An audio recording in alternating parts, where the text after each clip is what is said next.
2010, I was filming a protest against climate change at Glasgow Airport.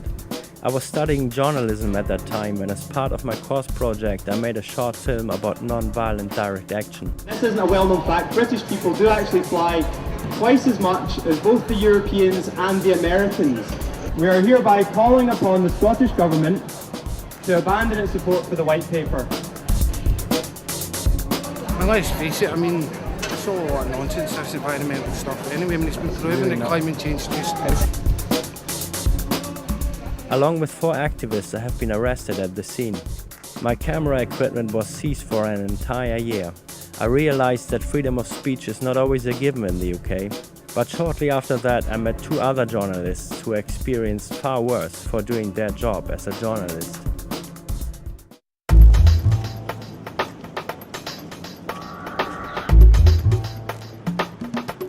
I'm an exiled Gambian journalist, currently living in Scotland. As a result of my work, happened to collide with the Gambian authorities. I have been attacked, arrested and detained, accused of passing information to foreign-based media critical of the Gambia government. And as a result, I've found myself in this country to seek sanctuary. Amnesty International published several reports condemning regular human rights abuses by the Gambian government. Journalists are among the most threatened groups in Gambian society.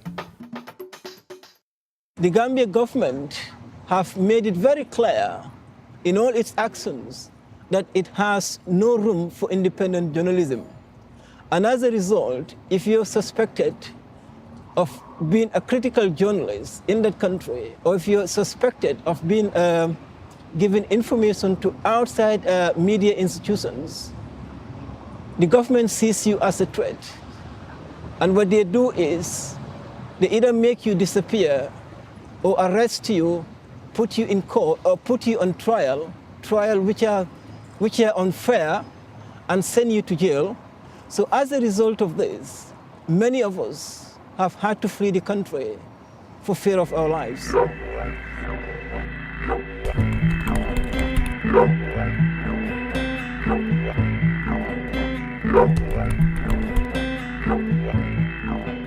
Basically, in 2000, when the Transparency International published his 5th annual report on corruption, Cameroon became the first. The scale was 0, highly corrupt. In 2000, I started to write about corruption in Cameroon. I started to investigate all the area, and I found stuff interesting, and we published. I was going beyond the press release, so people didn't like it, and then, I find myself in trouble. You know that people somewhere, they don't want to answer difficult and embarrassing questions, and you journalists, you take your courage, you take all you have, your strength, to go and ask that simple question. In Cameroon, it's easy for a government minister to send a policeman with a gun to shut you down. Nobody will investigate. Charles Atangana has been arrested and tortured by Cameroon security forces. Eventually, he managed to escape and fled to the UK. Being abroad, he continued writing critical reports and still received death threats. The Cameroon government has not forgotten about Charles, and either has he. Every single day I was receiving someone different asking me, right, we know that you have a report because you published some of the detail of the confidential report. So can you tell us who gave the report? I said, I can't tell you. Why do you want me to tell you? So I was kicked, and I was slapped on my face, beaten the bomb, and after 2 weeks, they would just keep, harassing me, pressurize me to give the name.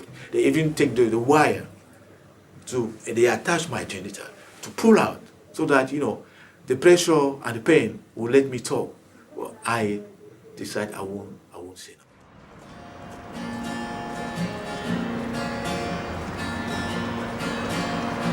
Here I'm walking down this track, I got tears in my eyes.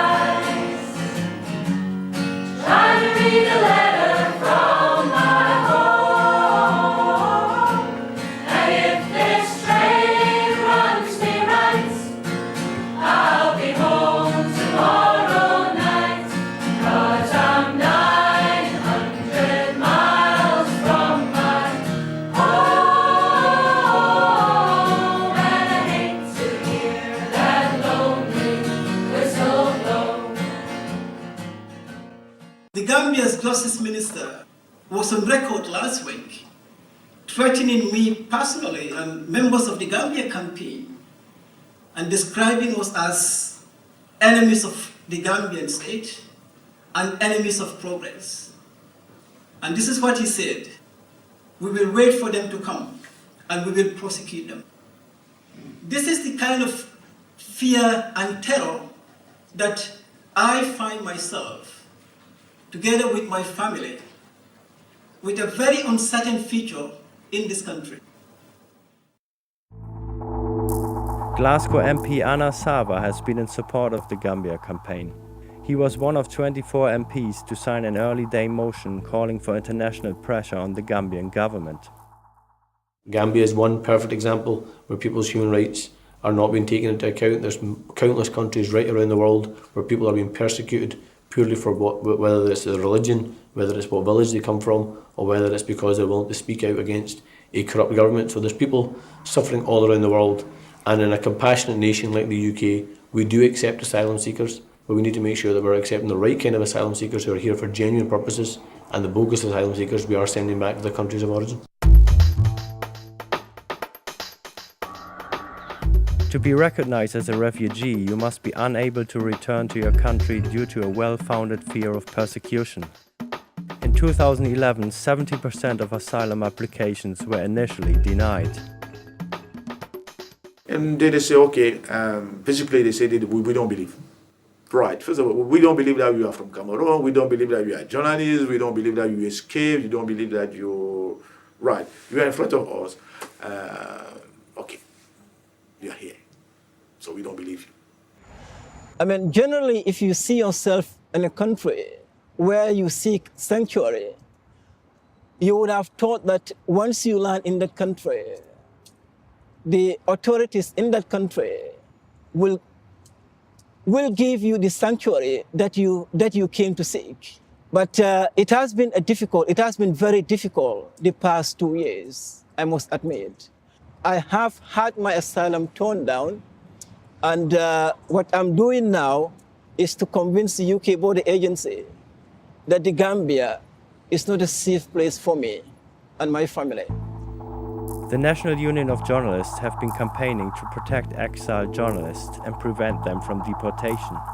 It would be astonishing to me for a country that is making lots of noises about what's going on in the Arab world, to say that people are looking for the freedom and looking to live within a democracy, look to be for parliamentary democracy, for the end of dictatorships, for the right of speech, to then send someone back to a regime that clearly doesn't believe in that, but doesn't practice it, despite what they might say.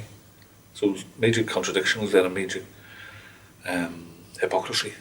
The government can say one thing, well, protecting Libyans, protecting, supporting Arabs across the North Africa, but if you're from Cameroon or Gambia, then we can just send you back into a regime that's going to imprison you, torture you, and possibly kill you for being a journalist.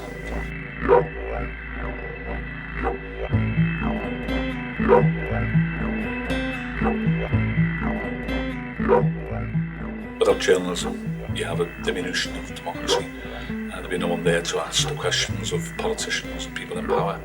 So it's part of democratic structure, it's part of society, it's part of accountability of society. And if journalists are not there to ask the questions from a professional viewpoint, then everyone's human rights are impinged upon. If I didn't have the energy behind me, I would have sent back things, and I'm not quite sure I would have been alive.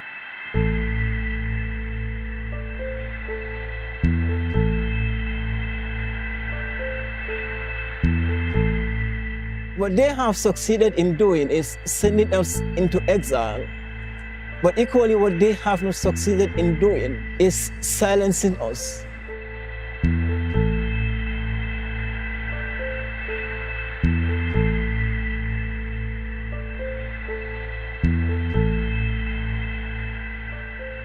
This is a fight and a campaign that we can't lose. And we're fighting this for every asylum seeker who's fleeing persecution.